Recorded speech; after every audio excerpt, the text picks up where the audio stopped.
الله العلي العظيم فأعوذ بالله السميع العليم من الشر الشيطان اللئيم الرجيم بسم الله الرحمن الرحيم نحمده ونستعينه ونصلي عليه رسول الكريم خاتم النبيين سيد المرسلين رحمة للعالمين أنيس الغرابين مراد المشتاقين راحة العاشقين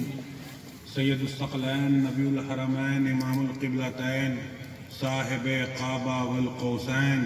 محبوب رب المشرقین والمغربین مولانا و مولا ابو القاسم محمد بن عبداللہ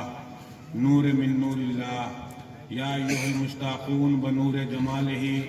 صلوا علیہ وآلہ واصحابہ واہل بیتہ وذریاتہ اجمعین اما بعد فقد قال اللہ تعالی فی قرآن الکریم الحکیم المبین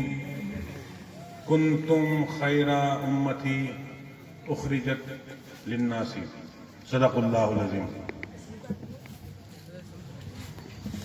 برادران اسلام، میرے مکرم بزرگوں، اسٹیج پہ بیٹھے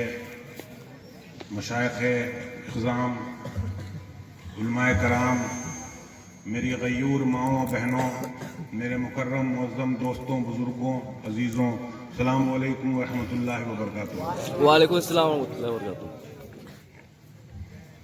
اللہ کے فضل و کرم سے شعبان کا اختتام ہو چکا ہے اور ہم لوگ رمضان کے قریب جا رہے ہیں۔ اپنی برکتوں کے لیے، رحمتوں کے لیے اور اللہ کی رحمتوں کی حصول کی طرف ہم لوگ بڑھ رہے ہیں۔ اس کا آغاز، اس مہینے کا آغاز ہم لوگوں نے اس جلسے سے کیا ہے۔ سب سے پہلے اس جلسے کی قبولیت کے لیے اور آپ کی ہماری حاضری کے لیے اور جو کچھ ہم نے کہا، جو کچھ ہم نے سنا، اس کی قبولیت کے لیے حضور اقدس صلی اللہ علیہ وسلم کے صدقے طفیل میں، آپ کی خدمت میں درود شریف کا نذرانہ پیش کریں۔ پڑھیے اللہم صلی علی محمد عبدک حبیبک و رسولک النبی الامی وعلی آلہ وبارک وسلم۔ بزرگوں، عزیزوں، میری غیور ماؤں، قرآن پاک میں اللہ تعالیٰ نے فرمایا، سورہ آل عمران کی 110ویں آیت ہے کہ تم جو امت ہو اسے تمام عالم میں، انسانوں میں، لوگوں میں، ان سے میں نے نکال لیا، چن لیا، تم وہ امت ہو۔ لوگوں کے درمیان سے، انسانوں کے درمیان سے، تمام گروہوں کے درمیان سے تمہیں نکال لیا گیا، تم وہ امت ہو۔ غور کرنے کی بات یہ ہے کہ جب کسی چیز کو کسی چیز سے نکال لیا جاتا ہے اس کی قیمت بڑھ جاتی ہے۔ جیسے دودھ سے اگر مکھن کو نکال لیا جائے تو وہ مکھن جو ہے اس کی قیمت اس دودھ سے زیادہ ہو جاتی ہے، حالانکہ نکلا وہ اس دودھ سے ہی ہے، لیکن اس کی قیمت زیادہ ہو جاتی ہے۔ جن پر ذمہ داری زیادہ ہوتی ہے، جو لوگ چنے ہوئے لوگ ہوتے ہیں، سمجھنے کی بات یہ ہے کہ جو لوگ چنے ہوئے لوگ ہوتے ہیں، جن پہ ذمہ داری زیادہ ہوتی ہے، ان کی آزمائش بھی زیادہ ہوتی ہے، ان کے امتحانات بھی بہت زیادہ ہوتے ہیں۔ اس چنی ہوئی امت پر امتحان اسی وقت سے شروع ہو گئے جس وقت حضور اقدس صلی اللہ علیہ وسلم نے اعلان نبوت کیا، اس کے بعد ہی آزمائش کا دور، امتحان کا دور شروع ہو گیا۔ غور کرنے کی بات یہ ہے کہ اس امت کے اوپر جو اتنا مسئلہ ہے، آج کی تاریخ میں جب ہم لوگ آج کے مد نظر اس امت کی حالت اس ملک میں دیکھیں تو ہمیں انداز ہوتا ہے کہ ہر قسم کا وہ ظلم جو لوگ کر سکتے ہیں وہ کر رہے ہیں اور ہم سہ رہے ہیں۔ لیکن جس امت کو اللہ نے چن لیا ہو، اس امت پہ اتنا ظلم، اس امت کا اتنا امتحان، اس کی وجہ ہے اللہ خود قرآن میں فرما رہا ہے جس کی ہم امت ہیں وما ارسلناک الا رحمتا للعالمین، ہم نے اپنے محبوب کو صرف اور صرف تمام عالم کے لیے رحمت بنا کر بھیجا ہے، الا رحمت کے علاوہ کچھ بنایا ہی نہیں، صرف رحمت بنایا۔ سوال یہ اٹھتا ہے کہ یہ امت، جس امت کی سب سے پہلی صف جس نے حضور صلی اللہ علیہ وسلم کی زیارت کیا، دیکھا، آپ کو دیکھنے سے سرفراز ہوئے، یہ شرف حاصل کیا اور پھر ایمان حاصل کیا، آپ سے ٹریننگ حاصل کیا، اور وہی ٹریننگ نسل در نسل کر کے ہم میں منتقل کیا ہے نا۔ وہ ٹریننگ یافتہ لوگ جنہوں نے خود حضور صلی اللہ علیہ وسلم سے ٹریننگ حاصل کی، اب آپ دیکھیے کہ ٹریننگ کیسی حاصل ہو رہی ہے۔ 40 سال کی عمر میں اعلان نبوت اور 53 سال، بعض نے 52 سال، بعض نے 51 سال،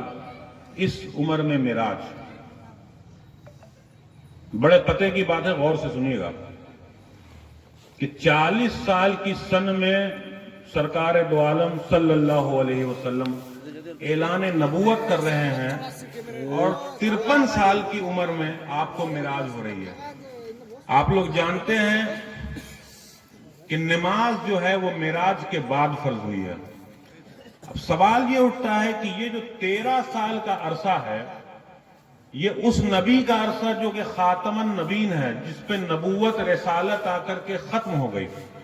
تو جب نماز ان 13 سالوں میں نہیں تھی تو وہ نبی کیا سکھا رہا تھا؟ نماز تو تھی نہیں، تو ظاہر کی بات ہے نماز تو نہیں سکھا رہا ہوگا، پھر کیا سکھا رہا تھا؟ کردار سکھا رہا تھا لوگوں، آپ کا اخلاق بنا رہا تھا کہ جس وقت والدین اپنے نوجوان بچوں کو دیکھ رہے تھے کہ ایک نوجوان لڑکا سرکار دو عالم کی خدمت میں پہنچ گیا، اور والدین یہ ڈر رہے ہیں کہ پتہ نہیں یہ کس دین کا اس نے اعلان کیا ہے، پتہ نہیں یہ میری اولاد کو کیا سکھائے گا، پتہ نہیں کس طرح کی یہ پٹی پڑھائے گا، اور وہ اولاد جب اس سے سیکھ کر کے وہ دین آئے گی تو ہم لوگوں کو پٹخ پٹخ کے مارے گی،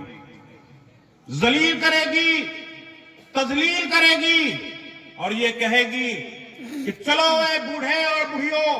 تم لوگ بھی چلو، اور جس کے ہاتھ پہ میں نے یہ دین قبول کیا ہے تم لوگ بھی کرو۔ اب ماجرا دیکھیے کیا ہو رہا ہے، الٹ ہو رہا ہے۔ وہ نوجوان جس نے دین اسلام قبول کیا، وہ جب اپنے والدین کی خدمت میں پہنچتا ہے جنہوں نے ابھی تک اسلام کو قبول نہیں کیا، وہ جب ان کی خدمت میں پہنچتا ہے تو اپنے والدین کی ایسی خدمت کرتا ہے، ایسی عزت کرتا ہے، ایسی محبت کرتا ہے، ایسی تکریم کرتا ہے کہ بوڑھا باپ اپنا کانپتا ہوا ہاتھ اپنے بیٹے کے کندھے پہ رکھتا ہے اور کہتا ہے کہ مجھے بھی اس کے پاس لے چلو جس نے تمہیں ایسا بنا دیا۔ کہیے سبحان اللہ، سبحان اللہ۔ مجھے بھی ایسا بنا دو جس نے تمہیں ایسا بنا دیا، مجھے بھی اس کے پاس لے کے چلو۔ یہ کردار ہے۔ اللہ نے سب سے پہلے اپنے محبوب کو تلقین کی کہ آپ اپنی امت میں کردار اور اخلاق بنائیے۔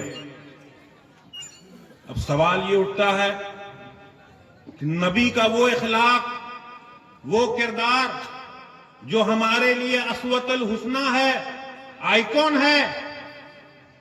اللہ نے بتایا ہے کہ تمہارے لیے وہی آئیکن ہے، تمہیں نبی کا ہی اخلاق دیکھنا ہے، کیونکہ اس سے بہتر کسی کا اخلاق ہے بھی نہیں، ہے نا؟ اس سے بہتر کسی کا اخلاق ہے بھی نہیں۔ آپ جانتے ہیں کہ ایک ضعیف العمر عورت، ایک بڑھیا، اکثر و بیشتر سرکار دو عالم صلی اللہ علیہ وسلم جس رستے سے گزرتے تھے اس رستے کے اوپر اپنی چھت سے کوڑا پھینکتی تھی، جانتے ہیں نا، سنا ہے نا؟ اکثر و بیشتر وہ کوڑا پھینکتی تھی، آپ راستہ نہیں بدلتے تھے،